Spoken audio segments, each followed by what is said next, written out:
Okay, good afternoon, guys. Can you start? Okay. Yeah, so we briefly kind of talked about the angular relationship of wave at the interface last week on Friday. We talked about 10 minutes. Okay, I can only see Arno and Lucas. This is like you guys lost. I know a couple of guys, your name, I guess. Kyle. Hi. So I think I'm good to go. So yeah, well, let's just really quickly overview what we've done. So we talked about the Snell's law, right? A little bit. And basically there were two laws. One is the reflection and one for the refraction. So reflection was pretty simple. You have an incident wave P coming in. And then reflection angle is basically same as the incident angle. Right? And for the transmission, we have this second law, which is like this. Sine theta over divided by V2 is equal to sine theta 2 divided by V2. Okay?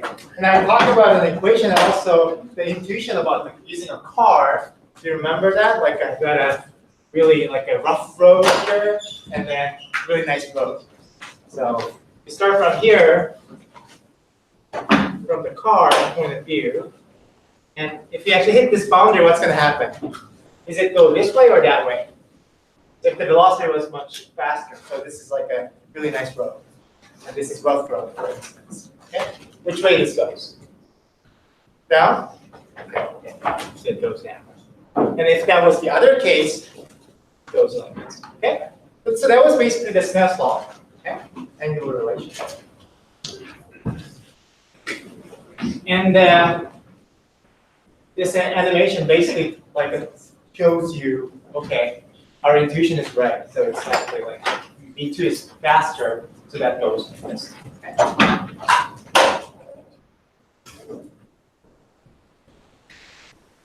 And for the other case, when that's the opposite, waves goes out. Okay. And we talked about the critical refraction when theta. So I'm going to just rewrite this again.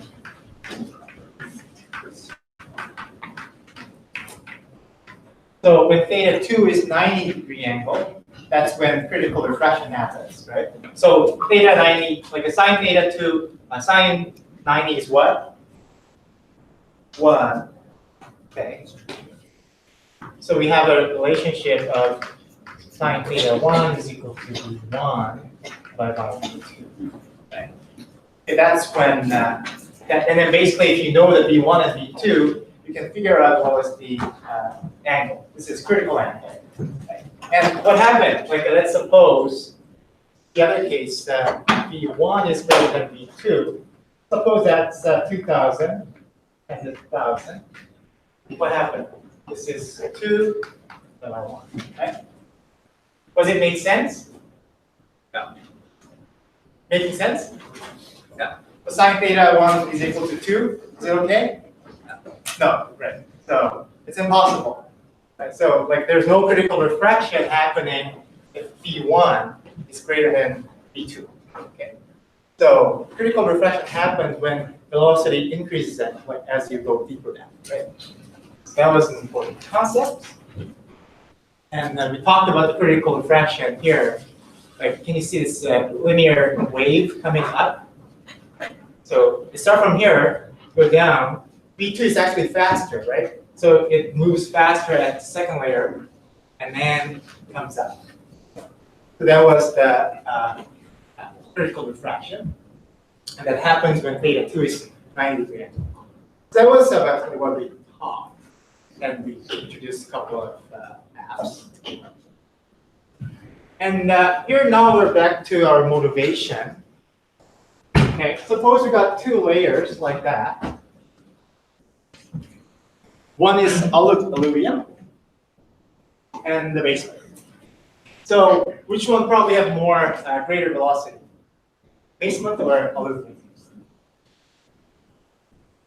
Arno? Basement. Yeah, basement. Basement might have higher velocity.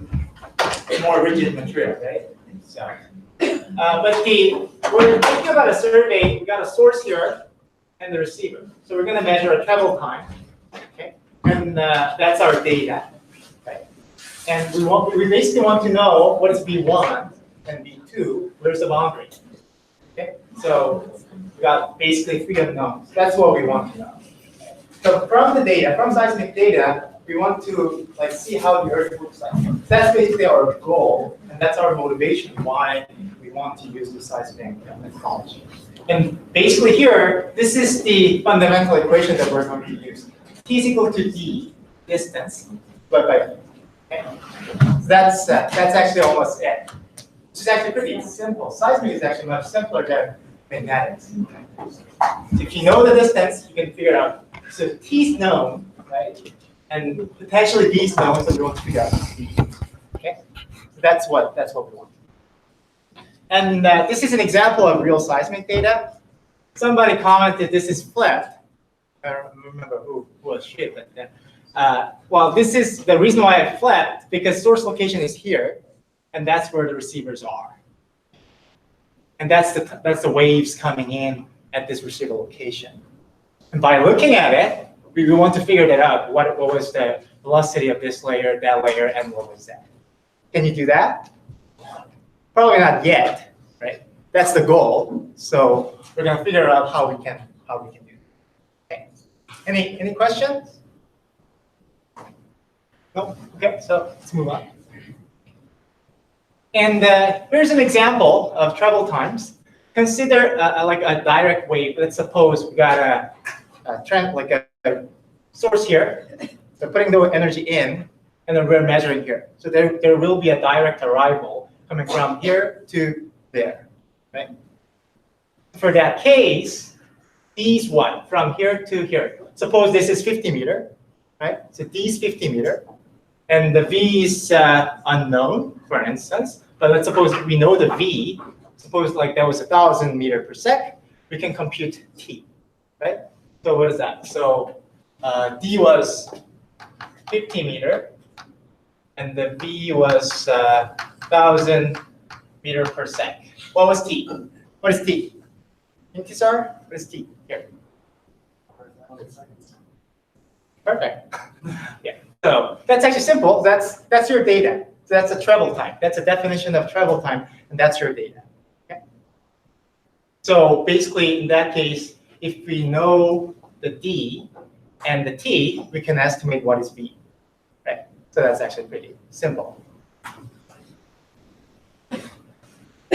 And there are three principal waves that we're going to focus on here. So first one is direct arrival. So it's actually, this is a source, like an earthquake, or you can use a hammer to generate a small earthquake. And it's start from here, and there will be a direct arrival coming from here to there. Right? So that's a direct arrival. And X is the offset between your source and the receiver location. Okay? And the other one is a reflection. Right? And we learned the angular relationship. So incident angle is same as what? Reflection angle, right? So if you know that angle, and if you know X, you can figure out what is the distance D. And we know the velocity, velocity of this layer's V. So that's a reflected waves. Okay. This is very simple case. We're thinking about just a single layer or two layer problem. Okay. And the third one is critically refracted waves. So when is critical refracted wave happens? Okay. Well, we talked that. Zenica. When does this happen? Yeah, when theta 2 is 90. And how about the velocity? Suppose v1 and v2. When does it happen? v2 is smaller or greater than v1? Yeah, correct. Yeah, quite shown here. So that's that's how it has waves. An important part, it actually travels through the second medium, not the first medium. So then at this portion, the wave actually propagates through the second medium, which has a faster velocity, and then comes up. Okay? So those are the Lucas? Yeah. The critically refracted ray, is that a qualitative drawing, or is there a way to know what angle you should draw the ray at? So that's what exactly we did, right? So when theta 2 is 90, sine theta 2 is 1. So by using the Snell's law, we can write sine theta 1 is equal to v1 divided by v2, right? If you know the v1 and v2, you can actually exactly draw an angle. You can estimate an angle, so basically you can draw an exact path. Okay. So that'll be our sort of exercise. We're going to do that later. Okay. And there are a couple terminologies that we need to remember. First one is a critical distance, and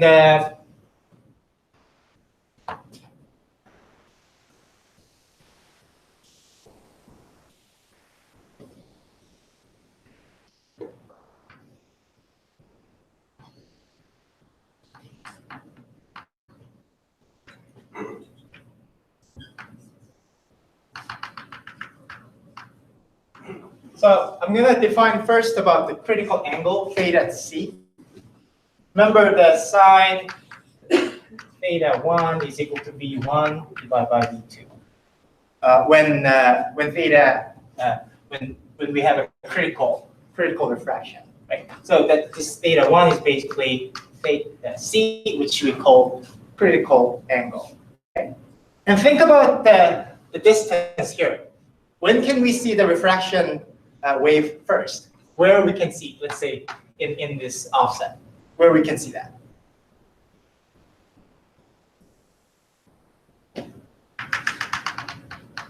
So this will be the first offset, or the first offset that we can actually see the critically refracted wave. So we're going to define that as xc, which is the critical distance. Okay? So before this offset, we cannot really see this refracted wave, right? Isn't that reflected? No, refracted. Okay. Refracted. So this is a refraction angle, right? Critical angle. Okay. So that's a critical distance, xc. And here, can you see this dotted line? Right? And then it comes to solid line. Right? This is the critical distance, and that's where you cannot see anything. There's nothing, there's no refraction waves coming in to your receiver. Right? So that's why they kind of use a dotted line. Okay. That's first one, critical distance. And so this is direct arrival, which is start from 0 and then just a line. Okay? And this is the refracted arrival. Okay? And there's a crossing point. Okay? Is there any volunteer what this point actually tells you? One is direct arrival, and the other is refracted arrival.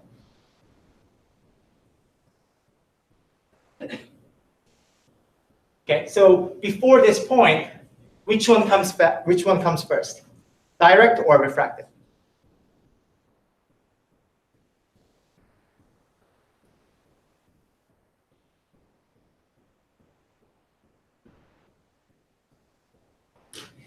Mark? You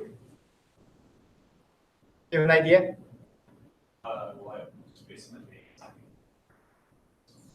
Okay, why is that?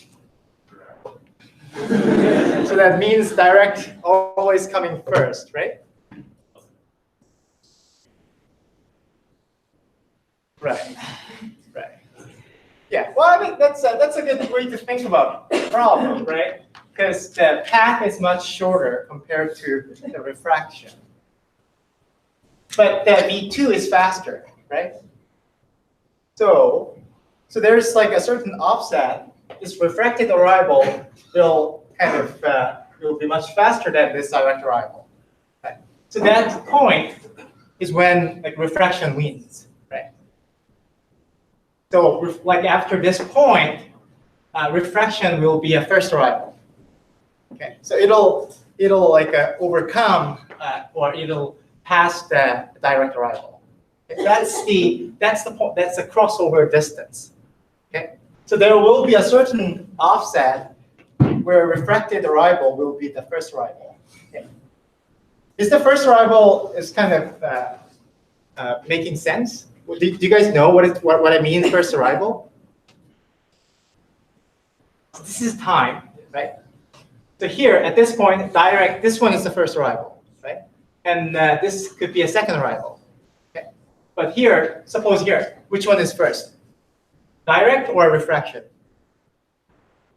Okay, refracted one. Okay, so that's what I mean first arrival. Something comes first. That's the first arrival. Okay. So those are two terminologies. Okay. And I've already answered about this question. Okay. Okay. Why is that? I answered it. I'll just ask Juliet. Because if you do the distance for direct shorter, V2 goes faster. Refracted wave goes faster. Correct. But there's a time when refracted wave become a first arrival. Yeah, why is they that? go faster. Right. Right. So because of this layer 2, right? So V2 that's when V2 is faster, right? Correct. So that's the reason why. And the other case, like if you think about when V1 is smaller, when V1 is V2, if that was the case, this is not quite true, right? But if this was the case, is there any critical refraction? Yes or no? No. Okay. Yeah. So that doesn't happen if that was the case, right? Critical refraction doesn't happen. Yeah. So this is basically same. So now we're thinking about like a direct arrival. Source is here, receiver is here, and it takes time to get from here to there, and that's the equation. So x is the offset between source and the receiver. Okay. And V1 is the first layer. And if I plot a travel time in this plot, the x-axis is distance, and this is time. So it's basically linearly increasing. Start from 0. Okay.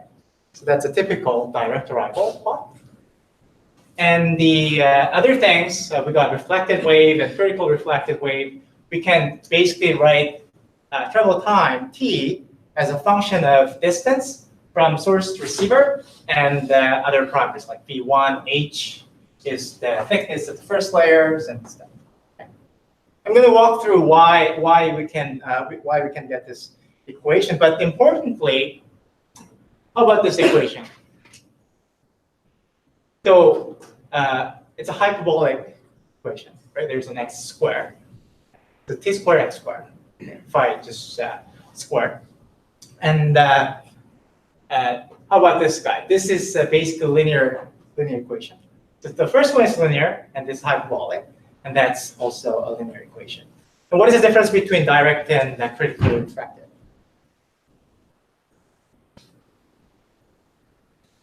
Okay, first, what is the slope of the direct arrival?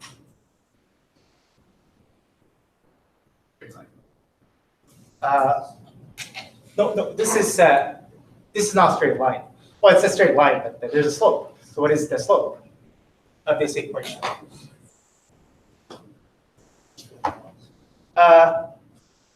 1 over b. Somebody said that. Okay, so that's the slope. Okay, and how about here? What is the slope?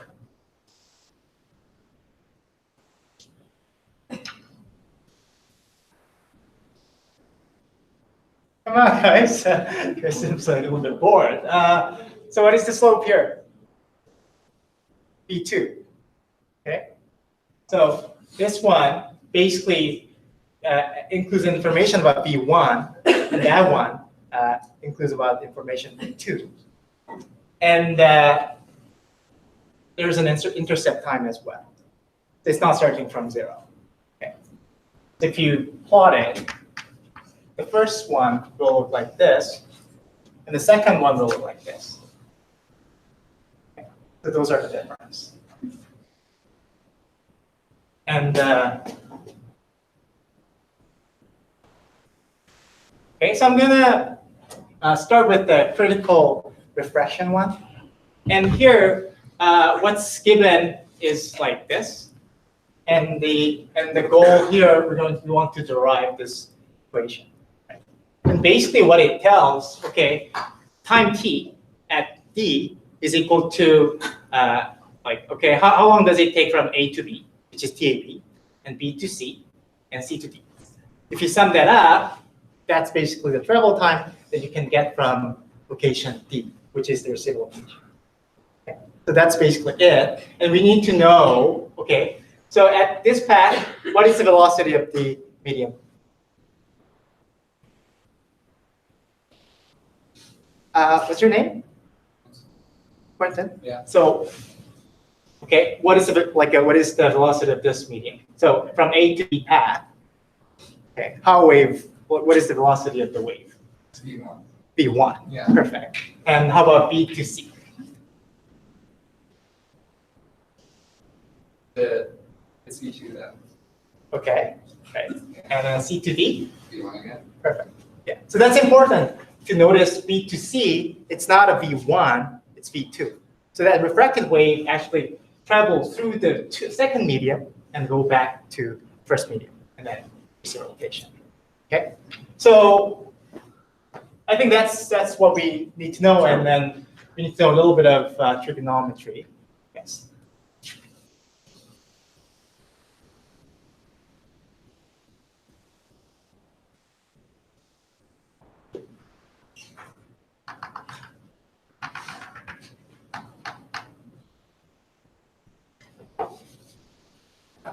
A, B, C. Okay. And that's X. And suppose this is L. Okay.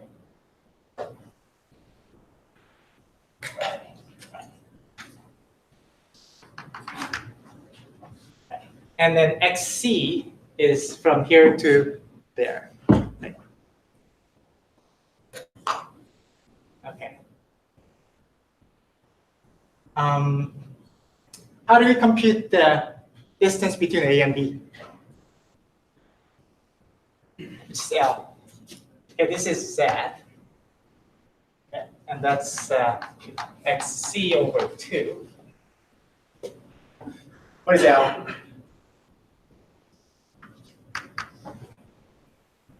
Come on, guys. John?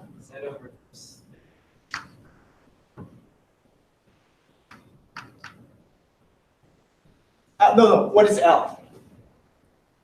What was your answer? The hypotenuse is that over closest. Right. Z over cos theta. Right. Yeah. So that's Z. And what is the distance in B and C? We know this is X, and that's XC over 2.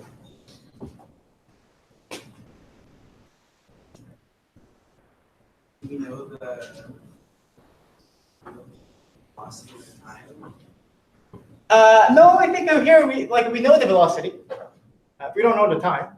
Like time is the unknown. So time is unknown, and we want to figure out. X minus twice that distance. So that will be x minus xc. Okay? So if I just rewrite that, so t is equal to x minus xc divided by what? So what is the velocity between B and C? 2 plus this is L, right? And basically 2L divided by what? V1 or V2? It's a binary question. V1. And then we can substitute L with this Z divided by cos theta.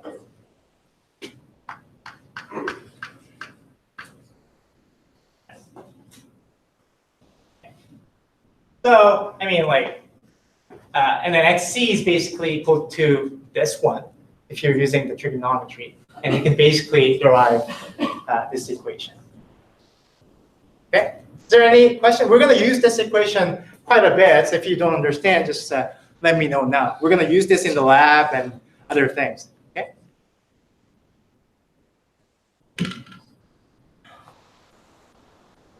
Okay.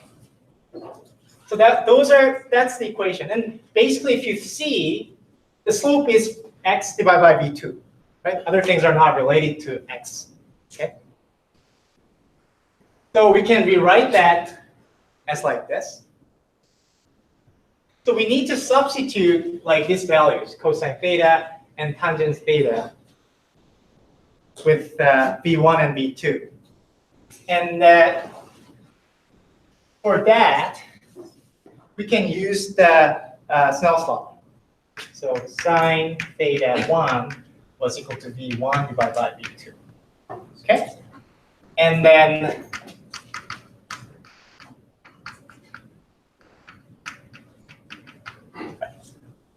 you guys know this equation, right? So with that equation, I'm not going to go too much details. You can derive this as a function of v1 and v2. If you really want to kind of walk through, take a look at the GPG. Okay? There's I think it doesn't really like carries out the derivation, but that's the given equation, and it's actually not very hard to do that. Okay? And what's important here? Okay, I'll go back. So what is the slope here in this equation? 1 over v2. Perfect. So that's we can estimate that potentially. And what like this is the intercept time. Okay. So if I draw that, so that'll be looks like this. Okay. And that's where we got an intercept time ti, right? And the slope of this linear equation is 1 over 2. Okay. So what can we? So if we know, so what is known here? In this equation, what is known?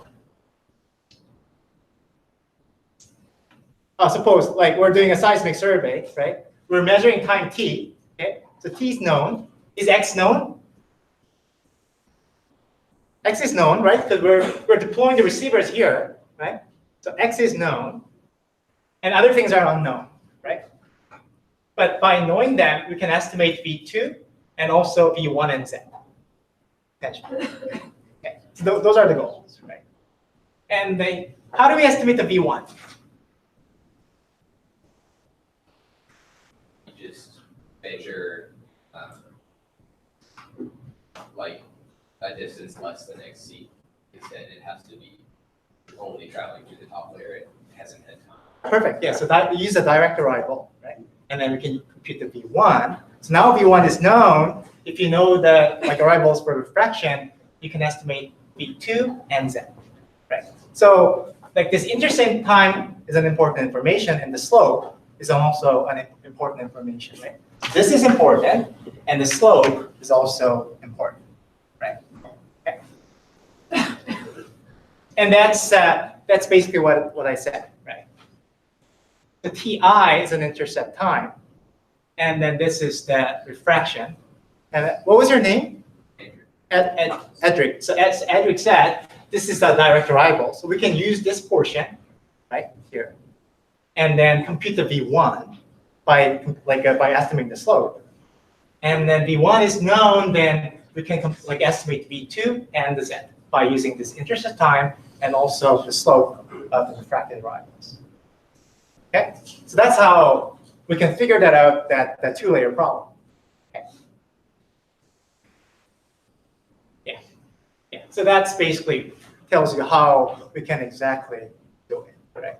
Because that was a function of intercept time. You can rewrite that like this, right? By rearranging that equation. And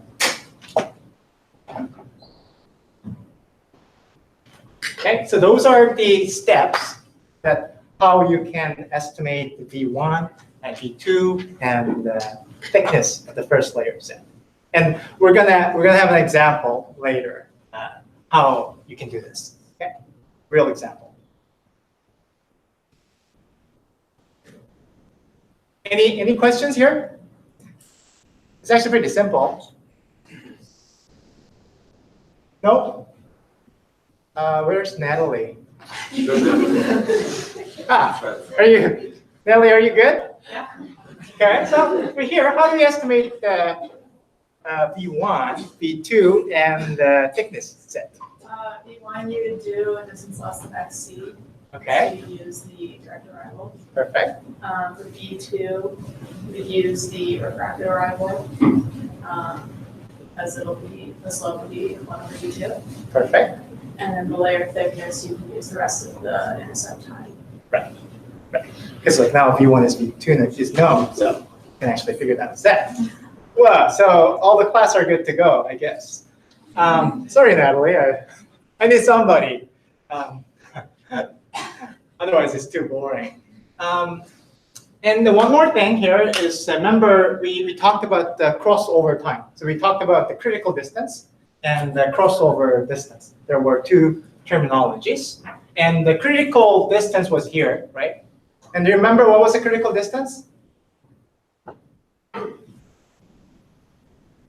That's when the first offset that we can measure the refracted wave. Remember, because so that was at C, right?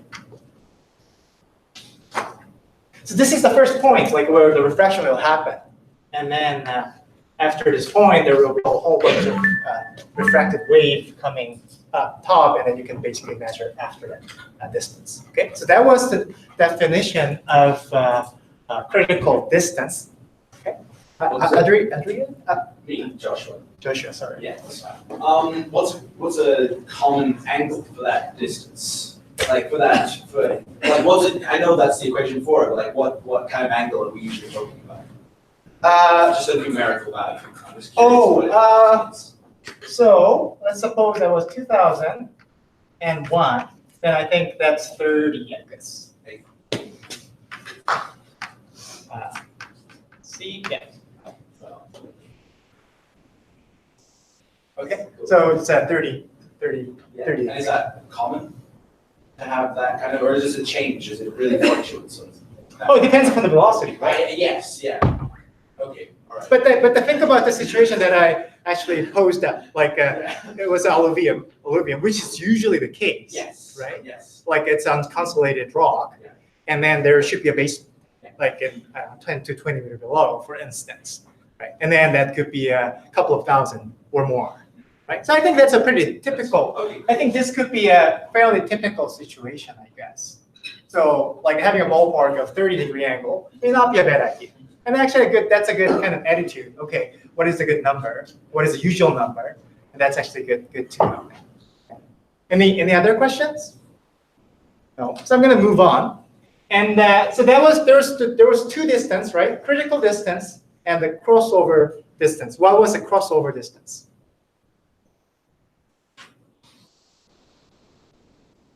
I'm going to pick up a back row. You. What's your name? What like next to you? Yeah. Okay. Yeah. What's your name? Yeah. Gavin. Yeah. Gavin. So Gavin, what is the crossover distance? Do you remember that?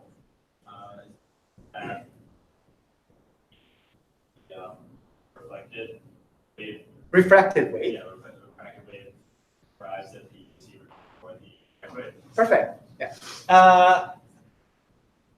Right. That's the first offset where we that this refracted wave become a first arrival. Right. So this will be the crossover distance. And how do we compute that? So let's suppose we got two linear equation, right? And that's given. And by like rearranging it, we can basically solve for this x cross, right?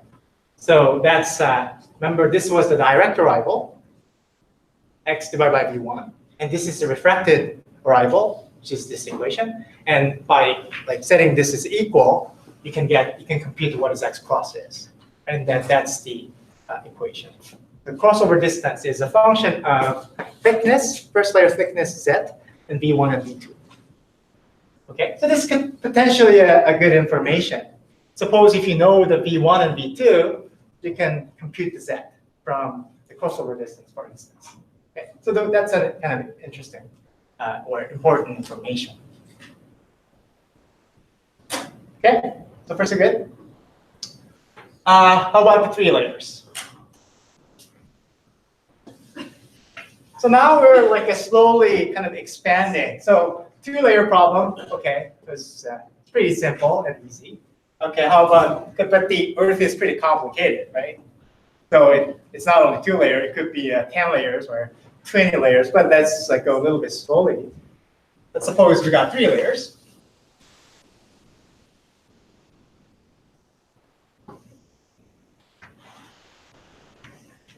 V1 and V2 and V3.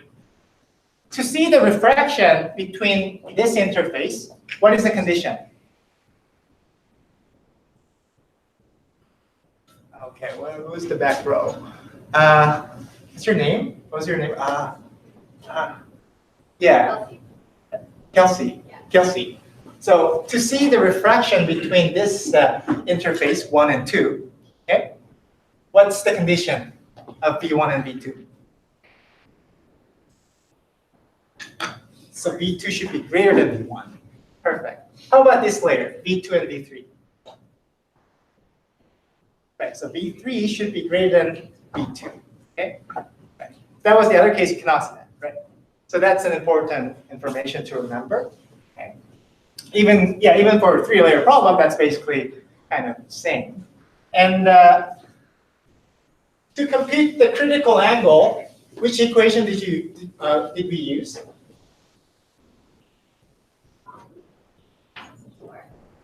Sure, but like, can you be more specific?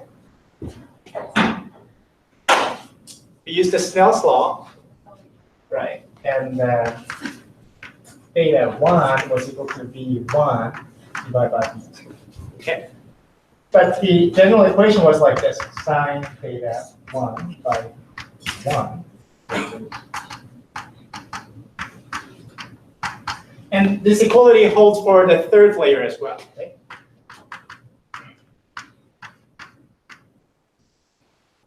Okay. So to compute the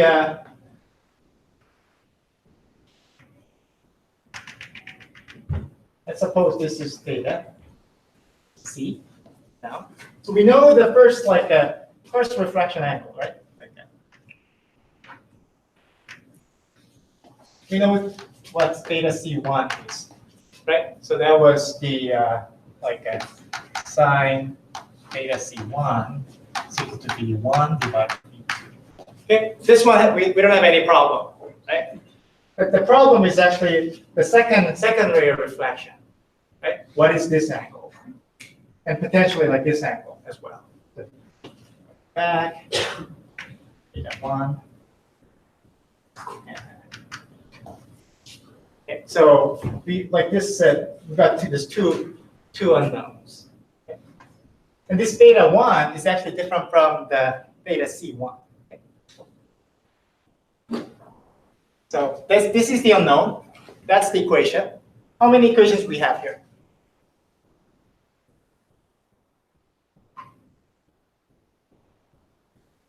This is 1, right? This is 7. Okay. And then we got two unknowns, and we got two equations. We're good to go, right? It's a simple matrix. So let's start with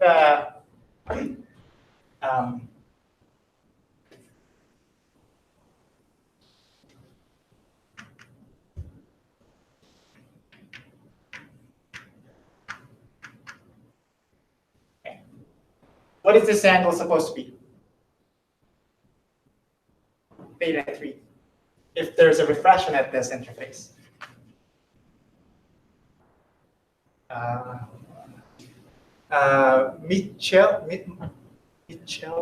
Michelle. What is that theta 3 supposed to be?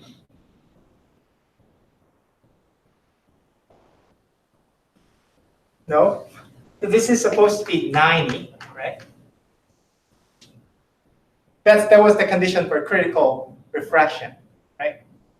So now you got this. Then actually, that's pretty simple. So theta 1, you can equalize this and that, right? So sine theta 1 is equal to V1 divided by V3. Okay? And this one is actually sine theta 2 is equal to V2 divided by V. Okay?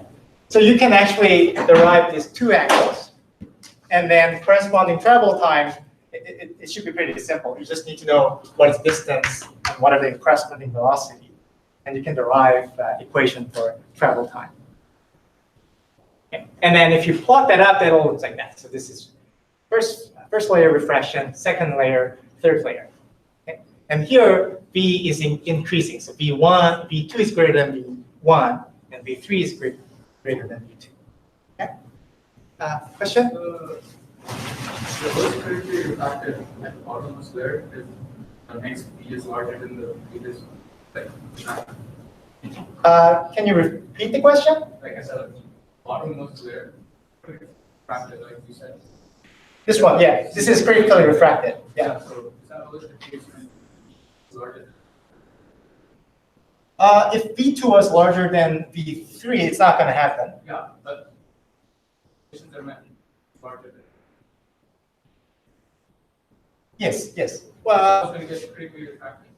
I'm not sure what's Like exactly. you said, it's theta, like the last theta 3 equals to 90, right? Right. That's if that was a critical refraction, that must be theta. Theta 3 must be 90. Yeah. How do you know? That was the assumption. So here we're like a. So we assume that we got critical refraction. That's always the bottom. Yes. Well, as long as the velocity increases, we're supposed to see that critical refraction. Okay. Lucas? Would there also be critical refraction between 1 and 2? Yes. And then as I mentioned, that is different from this theta 1, right? So if you sorry about that, I think it's a ratio between V1 and V3, right? Before that was V1 and V2, right? Okay. So it'll be a different. So like you have the line going from C to D. There also be a line. Can you repeat that question? There's a line from C to D. So the critical refraction on the bottom layer. Correct. Is there also going to be a line from B to refraction on the second? B2. The second one will have a different path. It's a different angle, right? Like it'll supposed to be looks like this. Yes, but that occurs as well, right? It's just Yes. a different diagram. Yes. It doesn't show it. We didn't show it here. It all goes together. So actually, I'm gonna briefly show you an app.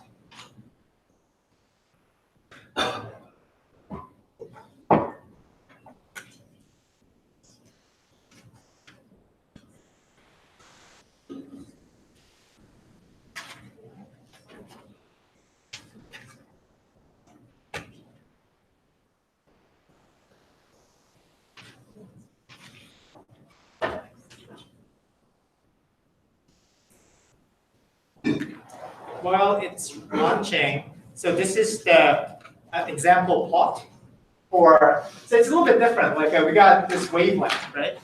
So we assume the ray, the travel time, like there we assume the ray, right? Like a laser, right? There's no kind of wavelength. But the real data has some sort of wavelengths. So here, this is kind of showing the real case. So there, I think you need to define what is the which point do you want to see, like the first point or last point, peak, right? But anyway, so that's the direct. So Lucas, this is the first layer of refraction. Okay. So it's actually all happening together. And that's the second layer of refraction. If you plot that up, then it looks like this. So here, the first arrival is direct. And at this point, the first arrival is the second layer of refraction. And I think here, this one is the first arrival. Yeah. But real data will look like this. Actual real data will look like more noisy.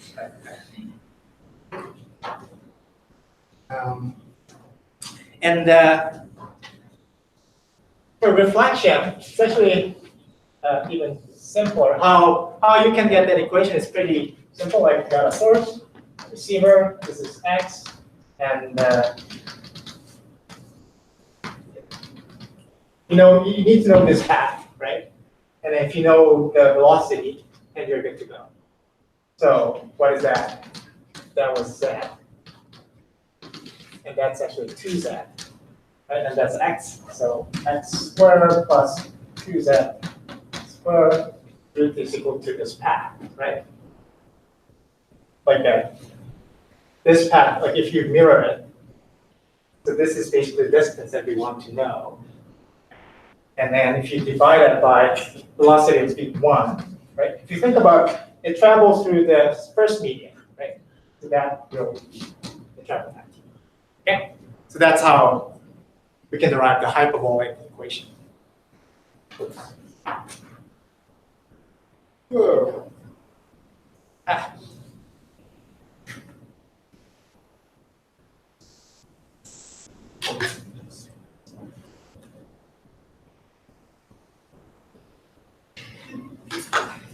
I'm just going to use my local machine. It seems like pretty slow.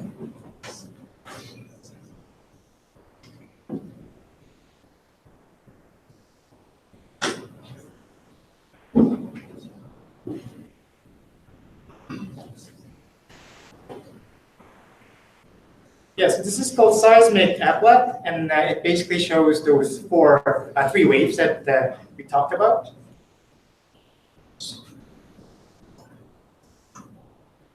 Okay.